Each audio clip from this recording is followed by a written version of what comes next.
It's Ash from Imaginary Goddess here, and I'm back with another deck profile. And today, I will be doing the new Genesis Legion deck. Now, I actually had this built on last Friday when the set came out, and well, a little bit before that actually, but have been playtesting it, took it to the tournament, and ended up winning for some reason or another, luckily. So, to start off, my starter is Prey Angel. Excuse me. And the reason I use Prey Angel, well, first of all, she goes into your soul if your Vanguard is in Legion and it's an activated ability. Because soul charge 3, so it's a 4 soul charges and gets plus 5k. She's pretty decent in that she allows you to use Yggdrasil's ability right when you Legion after, and then you use her. You can use the ability for Yggdrasil, which is a 6 soul blast, so we'll get to that. But she lets you use that right away, so she's pretty awesome in that regard.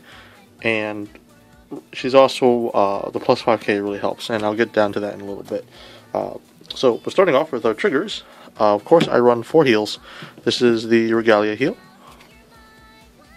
So, as you can see there, heals are, they're what they are. You want to be able to heal out of crap, and with Legion, you can shuffle cards back in the deck, so they're even more useful than before. So, for crits here, for these crits, and for the new Regalia crits. So for a total of 12 crits, really there's not really much there. I want to kill my opponent pretty fast, and these help build with the deck's winning image, so to say. And her ability here is actually really awesome.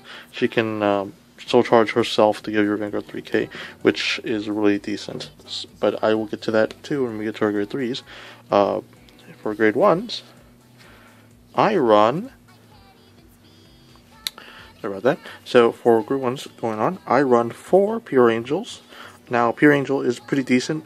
She is when you place her on rear guard, you can counter blast 1, and choose your Vanguard Regalia, give it plus 5k to end the turn, and the Vanguard also gets the ability to Soul Blast 3, if it hits a Vanguard, draw a card. Now, you're not going to use it for the Soul Blast ability. Mainly, what you're going to do this for is the plus 5k, which is really awesome with Yggdrasil's Legion ability. So, since you don't really use a lot of Counter Blast in this deck, these are going to be pretty awesome for you. So, for those, then I run 4 Prey Angels, or Shiny Angels rather. I don't know why I said Prey. Now, she's whenever you place her on rear guard, you can choose 3 Regalia from drop zone, put them in soul.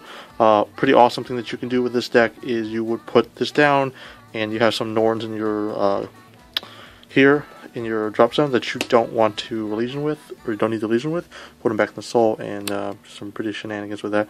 And also, versus like witch decks, you can go back and put your 0 Regalias from the drop zone into the soul, which gives you more ammo, so to say, but also prevents some of their abilities from going off. Then I run 2 Unos. These are 10k attackers for Regalia. I run these just so that I have more things to attack with, in case I need them, and they're also a 7k booster.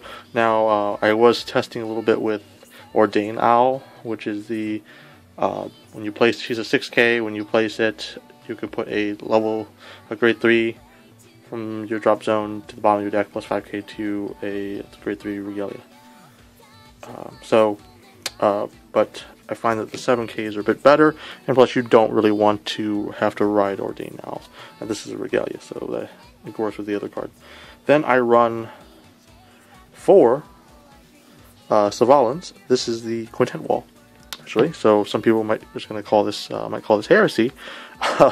I actually had been running like a mixtures of the Perfect Guards and whatnot, but I find that the Quintets are really awesome. I don't really ever deck out. I only got close to decking out maybe once, and that was using a couple of these in succession.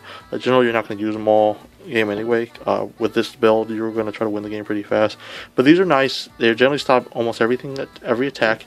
Only time I didn't stop an attack with these generally was when I pulled all grade 3s for some reason, or when I was fighting like Echo Nemesis or Doctor Regulars. So most of the time though, you will be able to just place that down and you'll be fine.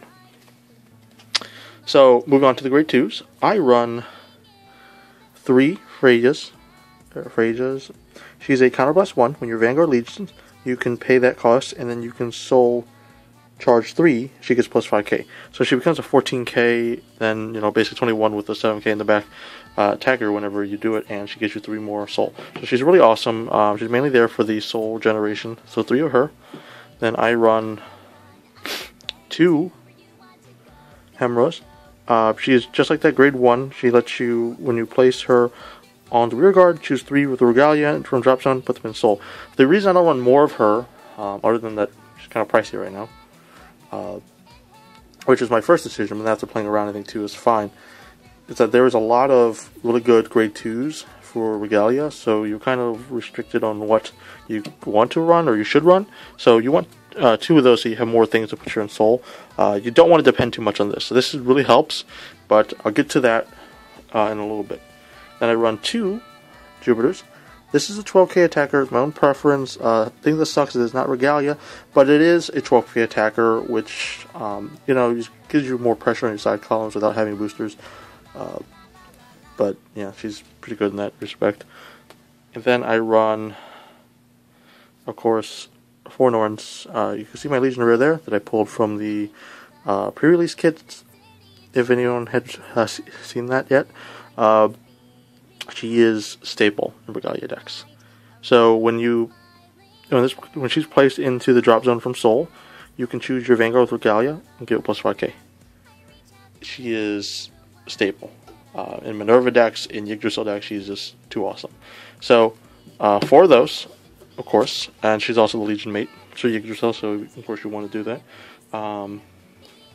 Grade 3s, I run 2 Angelicas. I'm actually thinking of buffing her up to 3, maybe 4, but she's a break ride for, she's one of the break rides for Genesis, and she lets you soul charge every turn she attacks, so that's really good. She lets you generate the soul charge. The other thing is she lets you draw 2 cards. It does waste some of the soul when she does that, but what I like to do is just like to stay on her for a while, especially if my starter is dead. And when you break ride her, it is, you know, you should be winning that turn. But she does let you build soul for your little shenanigans, whatever they may be, and let you draw 2 cards. So she's not bad at all. And then I run 2 Minervas. See the top one's SP. But she's the standard for Regalia, Genesis in general.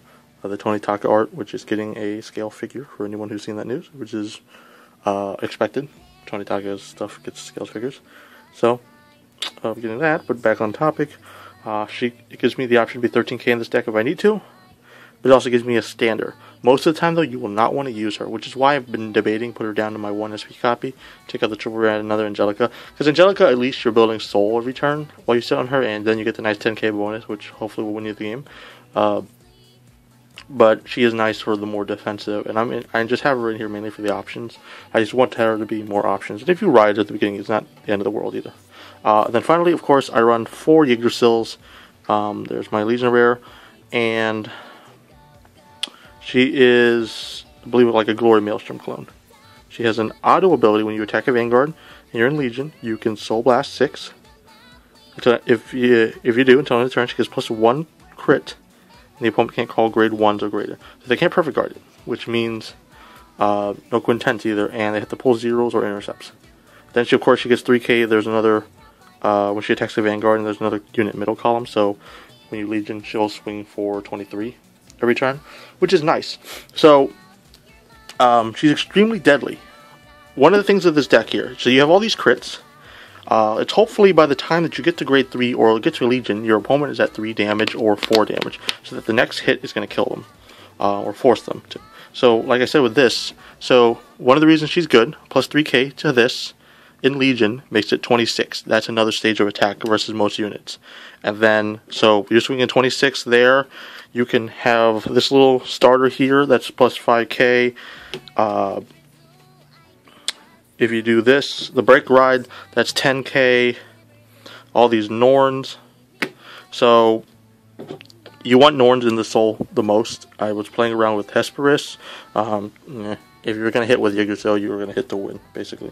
So, on the turn here that you break ride. Hopefully you have Norns in Soul. Soul Blast the Norns.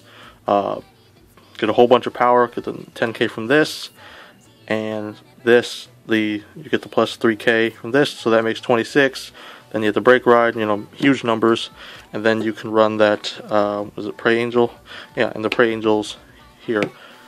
And one of the reasons why I like this, easy soul, right? So you ride this Legion, so you have your grade 1, 2, 3 Legion. This plus 3 other soul charges, that's 6 cards, right enough to do your ability. So that's why this is really awesome, to let you use your ability instantly when you ride. But you only really want to do that if you're trying to go for the kill. One of the reasons why these though, so you put this in soul to use the ability, put this down plus 5k, 5k, plus 5k, now this is a 7k booster. With this, you're swinging tons of numbers. So ideally, with the turn that you use the ability for this, you want to kill them. You're not going to really use this more than once, maybe twice if you're lucky, and the opponent should be dead or you lose. So this is a bit faster deck, I believe, just the way I've been playing it, which you guys may be able to watch the finals match for the tournament that I ended up winning, and see kind of how my play style there. The witches kind of give you somewhat trouble, but not as much. I'd say though, this deck is probably definitely one of the most competitive decks out in the meta right now.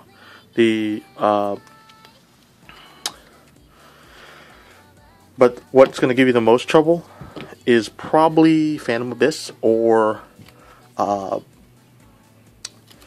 Narukami or any of the dragon ones, mainly because they kill your starter. Your starter is very important. I do have some cards in here to kind of alleviate that with the Shiny Angels and the Chimeras, where you can, from the graveyard, you can soul charge from the graveyard more. And those really help alleviate and get you more soul, and the Angelicos as well, or things that just build soul, because you don't want to totally depend on your starter. Your starter is really awesome, but when you're fighting a deck that will kill your starter, that's going to be a problem for you, and it's going to put you in a bad position. Overall, it's a very fun deck. It's a very, I would say, fast deck. It's probably the fastest Genesis or deck. I'd say it's on par with the speed of, if not faster than, the old soulless OTT decks. So it is a very awesome build, awesome deck in general. And yeah, I've been having a lot of fun with it. Hopefully, this gives you guys some insight on it, gives some ideas for a build. And yeah, this has been Ash from Imaginary, guys. Thanks for watching, and I'll catch you guys next time.